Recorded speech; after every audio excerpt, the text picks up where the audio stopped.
दशामाता व्रत की पौराणिक व्रत कथा। दशामाता व्रत की प्रामाणिक कथा के अनुसार प्राचीन समय में राजा नल और दमयंती रानी सुखपूर्वक राज्य करते थे। उनके 2 पुत्र थे। उनके राज्य में प्रजा सुखी और संपन्न थी। एक दिन की बात है कि उस दिन होली दशा थी। एक ब्राह्मणी राजमहल में आई और रानी से कहा, दशा का डोरा ले लो। बीच में दासी बोली, हाँ रानी साहिबा, आज के दिन सभी सुहागिन महिलाएं दशा माता की पूजन और व्रत करती हैं तथा इस डोरे की पूजा करके गले में बांधती हैं, जिससे अपने घर में सुख समृद्धि आती है। अतः रानी ने ब्राह्मणी से डोरा ले लिया और विधि अनुसार पूजन करके गले में बांध दिया। कुछ दिनों के बाद राजा नल ने दमयंती के गले में डोरा बंधा हुआ देखा। राजा ने पूछा, इतने सोने के गहने पहनने के बाद भी आपने यह डोरा क्यों पहना? रानी कुछ कहती, इसके पहले ही राजा ने डोरे को तोड़कर जमीन पर फेंक दिया। रानी ने उस डोरे को जमीन से उठा लिया और राजा से कहा, यह तो दशामाता का डोरा था, आपने उनका अपमान करके अच्छा नहीं किया। जब रात्रि में राजा सो रहे थे, तब दशामाता स्वप्न में बुढ़िया के रूप में आई और राजा से कहा, हे राजा, तेरी अच्छी दशा जा रही है और बुरी दशा आ रही है। तूने मेरा अपमान करने अच्छा नहीं किया। ऐसा कहकर बुढ़िया दशा माता अंतर्ध्यान हो गई। अब जैसे तैसे दिन बीतते गए, वैसे वैसे कुछ ही दिनों में राजा के ठाट बाट, हाथी घोड़े, लावलश्कर, धन धान्य, सुख शांति सब कुछ नष्ट होने लगे। अब तो भूखे मरने का समय तक आ गया। एक दिन राजा ने दमयंती से कहा, तुम अपने दोनों बच्चों को लेकर अपने मायके चली जाओ। रानी ने कहा, मैं आपको छोड़कर कहीं नहीं जाऊंगी। जिस प्रकार आप रहेंगे उसी प्रकार मैं भी आपके साथ रहूंगी। तब राजा ने कहा, अपने देश को छोड़कर दूसरे देश में चलें। वहां जो भी काम मिल जाएगा वही काम कर लेंगे। इस प्रकार नल दमयंती अपने देश को छोड़कर चल दिए। चलते चलते रास्ते में भील राजा का महल दिखाई दिया। वहां राजा ने अपने दोनों बच्चों को अमानत के तौर पर छोड़ दिया। आगे चले तो रास्ते में राजा के मित्र का गांव आया। राजा ने रानी से कहा, चलो हमारे मित्र के घर चलें। मित्र के घर पहुंचने पर उनका खूब आदर सत्कार हुआ और पकवान बनाकर भोजन कराया। मित्र ने अपने शयन कक्ष में सुलाया। उसी कमरे में मोर की आकृति की खूंटी पर मित्र की पत्नी का हीरों जड़ा कीमती हार टंगा था। मध्यरात्रि में रानी की नींद खुली तो उन्होंने देखा कि वह बेजान खूंटी हार को निगल रही है। यह देखकर रानी ने तुरंत राजा को जगाकर दिखाया और दोनों ने विचार किया कि सुबह होने पर मित्र के पूछने पर क्या जवाब देंगे। अतः यहाँ से इसी समय चले जाना चाहिए। राजा रानी दोनों रात्रि को ही वहां से चल दिए। सुबह होने पर मित्र की पत्नी ने खूंटी पर अपना हार देखा। हार वहां नहीं था। तब उसने अपने पति से कहा, तुम्हारे मित्र कैसे हैं जो मेरा हार चुराकर रात्रि में ही भाग गए हैं? मित्र ने अपनी पत्नी को समझाया कि मेरा मित्र कदापि ऐसा नहीं कर सकता, धीरज रखो, कृपया उसे चोर मत कहो। आगे चलने पर राजा नल की बहन का गांव आया। राजा ने बहन के घर खबर पहुंचाई कि तुम्हारे भाई भौजाई आए हुए हैं। खबर देने वाले से बहन ने पूछा, उनके हालचाल कैसे हैं? वह बोला, दोनों अकेले हैं, पैदल ही आए हैं तथा वे दुखी हाल में हैं।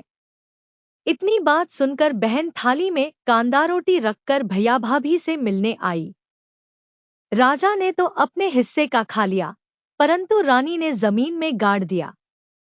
चलते चलते एक नदी मिली।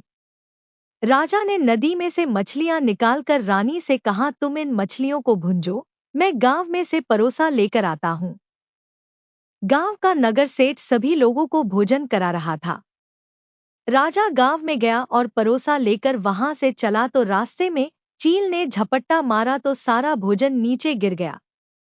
राजा ने सोचा कि रानी विचार करेगी कि राजा तो भोजन करके आ गया और मेरे लिए कुछ भी नहीं लाया। उधर रानी मछलियां भूंजने लगी तो दुर्भाग्य से सभी मछलियां जीवित होकर नदी में चली गईं। रानी उदास होकर सोचने लगी कि राजा पूछेंगे और सोचेंगे कि सारी मछलियां खुद खा गईं। जब राजा आए तो मन ही मन समझ गए और वहां से आगे चल दिए। चलते चलते रानी के मायके का गांव आया। राजा ने कहा, तुम अपने मायके चली जाओ, वहां दासी का कोई भी काम कर लेना, मैं इसी गांव में कहीं नौकर हो जाऊंगा। इस प्रकार रानी महल में दासी का काम करने लगी और राजा तेली के घाने पर काम करने लगा। दोनों को काम करते बहुत दिन हो गए। जब होली दशा का दिन आया तब सभी रानियों ने सिर धोकर स्नान किया। दासी ने भी स्नान किया। दासी ने रानियों का सिर गूंथा तो राजमाता ने कहा, मैं भी तेरा सिर गूंथ दूं। ऐसा कहकर राजमाता जब दासी का सिर गूंथ ही रही थी तब उन्होंने दासी के सिर में पद्म देखा। यह देखकर राजमाता की आंखें भर आईं और उनकी आंखों से आंसू की बूंदें गिरीं। आंसू जब दासी की पीठ पर गिरे तो दासी ने पूछा, आप क्यों रो रही हैं? राजमाता ने कहा, तेरे जैसी मेरी भी बेटी है जिसके सिर में भी पद्म था, तेरे सिर में भी पद्म है। यह देखकर मुझे उसकी याद आ गई। तब दासी ने कहा, मैं ही आपकी बेटी हूं। दशा माता के कोप से मेरे बुरे दिन चल रहे हैं, इसलिए यहां चली आई। माता ने कहा, बेटी तूने यह बात हमसे क्यों छिपाई? दासी ने कहा, मां, मैं सब कुछ बता देती तो मेरे बुरे दिन नहीं कटते। आज मैं दशा माता का व्रत करूंगी तथा उनसे गलती की क्षमा याचना करूंगी। अब तो राजमाता ने बेटी से पूछा, हमारे जमाई राजा कहाँ हैं? बेटी बोली, वे इसी गांव में किसी तेली के घर काम कर रहे हैं। अब गांव में उनकी खोज कराई गई और उन्हें महल में लेकर आए। जमाई राजा को स्नान कराया, नए वस्त्र पहनाए और पकवान बनवाकर उन्हें भोजन कराया गया। अब दशामाता के आशीर्वाद से राजा नल और दमयंती के अच्छे दिन लौट आए। कुछ दिन वहीं बिताने के बाद अपने राज्य जाने को कहा। दमयंती के पिता ने खूब सारा धन, लावलश्कर, हाथी घोड़े आदि देकर बेटी जमाई को विदा किया।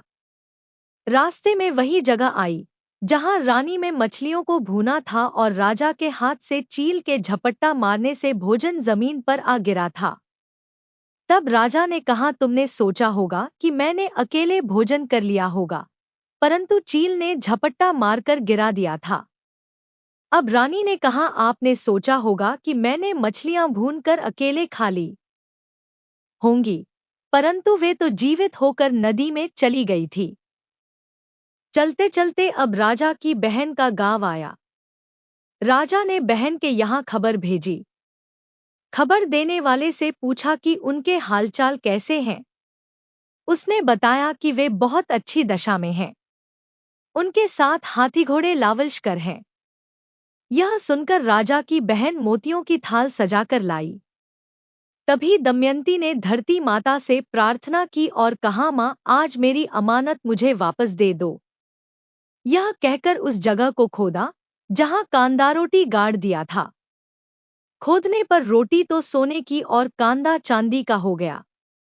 ये दोनों चीजें बहन की थाली में डाल दी और आगे चलने की तैयारी करने लगे। वहां से चलकर राजा अपने मित्र के घर पहुंचे। मित्र ने उनका पहले के समान ही खूब आदर सत्कार और सम्मान किया। रात्रि विश्राम के लिए उन्हें उसी शयन कक्ष में सुलाया। मोरनी वाली खूंटी के हार निगल जाने वाली बात से नींद नहीं आई। आधी रात के समय वही मोरनी वाली खूंटी हार उगलने लगी तो राजा ने अपने मित्र को जगाया तथा रानी ने मित्र की पत्नी को जगाकर दिखाया। आपका हार तो इसने निगल लिया था। आपने सोचा होगा कि हार हमने चुराया है। दूसरे दिन प्रातः काल नित्य कर्म से निपटकर वहां से वे चल दिए। वे भील राजा के यहाँ पहुंचे और अपने पुत्रों को मांगा तो भील राजा ने देने से मना कर दिया। गांव के लोगों ने उन बच्चों को वापस दिलाया। नलदमयंती अपने बच्चों को लेकर अपनी राजधानी के निकट पहुंचे तो नगरवासियों ने लावलश्कर के साथ उन्हें आते हुए देखा। सभी ने बहुत प्रसन्न होकर उनका स्वागत किया तथा गाजे बाजे के साथ उन्हें महल पहुंचाया। राजा का पहले जैसा ठाट बाट हो गया। राजा नल दमयंती पर दशा माता ने पहले कोप किया, ऐसी किसी पर मत करना, और बाद में जैसी कृपा करी वैसी सब पर करना।